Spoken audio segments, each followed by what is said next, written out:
পর্যন্ত যদি 500 বা 400-র উপর সিনেমা কইরা থাকে তার মধ্যে one of the best film হচ্ছে Borbaad, one of the best performance is Borbaad, one of the best acting is Borbaad. বরবাদের যে যিশু ছিল, যে ওপার বাংলার একজন অভিনেতা, তার বিষয়ে কিছু ফার্স্টে আমি বলবো যিশু সেনগুপ্ত কিন্তু একজন ভালো অ্যাক্টর।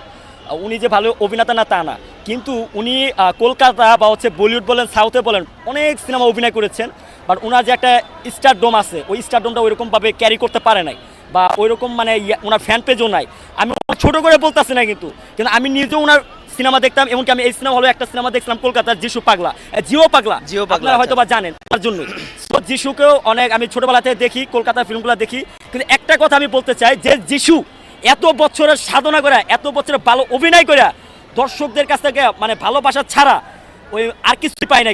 কিন্তু আমি এবার বিশ্বাস বা আমি গর্বের সাথে বলতে পারি বরবাদ সিনেমায় যে পারফরমেন্স করছে যিশু ক্যারিয়ারে এখন পর্যন্ত যদি 500 বা 400-র উপর সিনেমা কইরা থাকে তার মধ্যে one of the best film হচ্ছে Borbaad, one of the best performance is Borbaad, one of the best acting is Borbaad. So বরবাদের যে অ্যাক্টিংটা দেখাইছে ওনার অ্যাক্টিং ইজ ভেরি স্ট্রং।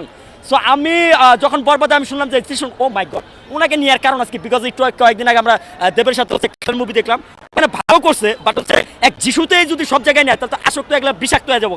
তো এরপরে কনফিউজ ছিলাম যে ওনার জায়গায় যদি রাহুল দেবরে নিতে পারতো, বলিউডের অভিনেতা আছে আর অনেকে আছে ওনাদেরকে নিতে হতো, কিন্তু না ভাই, মানে বরবাদ সিনেমা যে ডিরেক্টর মেহেদী হাসান হৃদয় ভাই, মানে ওনার মাথা মাল আছে এটা 100% বলতে হবে, বিকজ উনি একটা ব্র্যান্ড।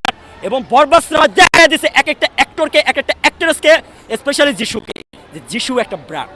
আর আমি ছোট করে বলতেছি না, কিন্তু একটা কথা মাথায় রাখেন, যিশু যদি কোনো সিনেমায় অভিনয় কইরা মানে ন্যাশনাল অ্যাওয়ার্ড পাওয়ার যোগ্যতা রাখে বা দর্শকদের বেশি ভালোবাসা পাওয়ার যোগ্যতা রাখে বা হচ্ছে যে কোনো অ্যাওয়ার্ড পাওয়ার যোগ্যতা রাখে তাহলে বরবাদ হবে সেইটা।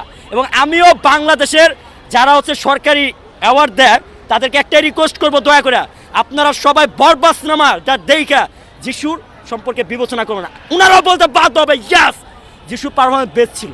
আচ্ছা, আমাদের তো বাংলাদেশে মিশা সওদাগর ছিল, ওরে বাপরে। আচ্ছা, তার পারফরমেন্স তো সকলেই ভালো জানে, তার ভিলেনের পারফরমেন্স, যে কোনো পারফরমেন্স সে ভালো করে, তো তার পারফরমেন্স এইটাতে কেমন ছিল বরবাদে?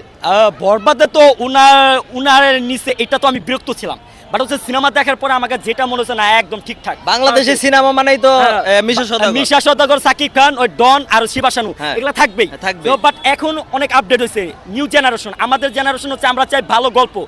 আমার কথা হচ্ছে কি ভাই, আমরা অনেকে অনেক কিছু দেখে বিবেচনা করি, ওয়ারি নিল কেন, অ্যারো নিল কেন, না, এখানে মেন ইম্পর্টেন্ট যে বিষয়টা যে ভালো পারফরমেন্স থাকে। এখন সে হতে পারে ছোট অভিনেত্রী, সে হতে পারে বড় অভিনেত্রী, বা সে হতে পারে মানে অল্প বয়সী বা বড় বয়সী, সেটা ফ্যাক্ট না। আমি ফজলুর রহমান বাবুর কথা কই, এই ফজলুর রহমান বাবু উনি কিন্তু একটা ডায়লগ বলবো না, উনি একটা কথা বলছিল অনুষ্ঠানে গিয়া যে আমি অভিনেতা হইতে চাইছিলাম, আমার বন্ধু আমারে কইছে তুই তো অভিনেতা হইতে পারবি না, তোর চেহারা বালা না।